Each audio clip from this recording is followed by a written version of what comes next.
मुझे लगता है कि चंद फॉलोअर्स बढ़ाने के लिए, चंद जो है अपने आप को लोकप्रिय करने के लिए लोग इस प्रकार की अभद्र और आपत्तिजनक टिप्पणी करते हैं। आजकल ये शायद ट्रेंड हो गया है, परंतु यह ट्रेंड कितना विभत्स हो सकता है ये मैं समझ पाई हूँ इस प्रकरण को देख करके, जिसमें इतनी अभद्र बात कही गई उन्होंने स्वयं के माता पिता के लिए। आप देखिए ना, समाज का कितना नैतिक पतन होता जा रहा है। ये जिस प्रक्रिया के बारे में बात करी है कोई अनयूजुअल नहीं है, सब उसी से पैदा होते हैं, वो भी उससे ही पैदा हुए हैं। वो जब शादी भी करेंगे आगे तो उनके बच्चे भी उसी तरह से पैदा होंगे। तो उस चीज को जो है क्यों उन्होंने ऐसा जो है बोला। और मैं तो समझती हूँ कि we are not living in a country जहाँ पर हमारे यहाँ पे संस्कार विहीनता है। हमारे यहाँ संस्कारों का जो है पूजा होती है। हम लोग जो है आज भी जब स्त्री गर्भ धारण करती है तो गर्भ धारण संस्कार है, तो उसको सिर्फ ये नहीं कहा कि ये बच्चा पैदा कर रही है, ये हमारे यहाँ नहीं होता है। और ये पाश्चात्य सभ्यता भी अब हमसे सीख रही है ये बात कि क्या ऐसी चीजें हैं, जैसे ओम का उच्चारण है, योगा है, मेडिटेशन है, उसकी डाइट है, इट अफेक्ट्स द चाइल्ड, और मेडिकल साइंस इसका प्रूफ देती है। तो क्या आप जो है सिर्फ इस चीज के लिए अपने आप को चमकाने के लिए अपने माता पिता के लिए इस तरीके की बात कर रहे हैं? I don't think this is appropriate. उन्होंने माफी मांगी, बहुत अच्छा किया।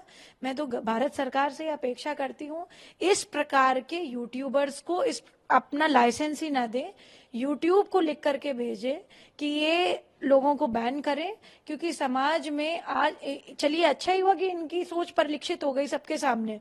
ये कल को कहाँ दिशा दे सकते हैं और कहाँ दिशा भ्रम करा सकते हैं। और रोने से कुछ नहीं होता है।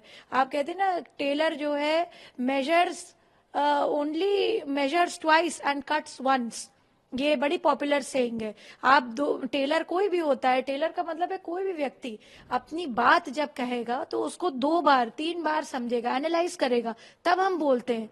और उसका कट करना, यानी कपड़े को कट करना सिर्फ 1 बार काटता है। यानी कोई भी अगर गलत बात भी कहे तो उसको 1 बार कहे, परंतु इतनी गलत बात अपने ही माता पिता के लिए जो व्यक्ति बोल रहा है वो क्या उदाहरण प्रस्तुत करेगा हमारे समाज के सामने।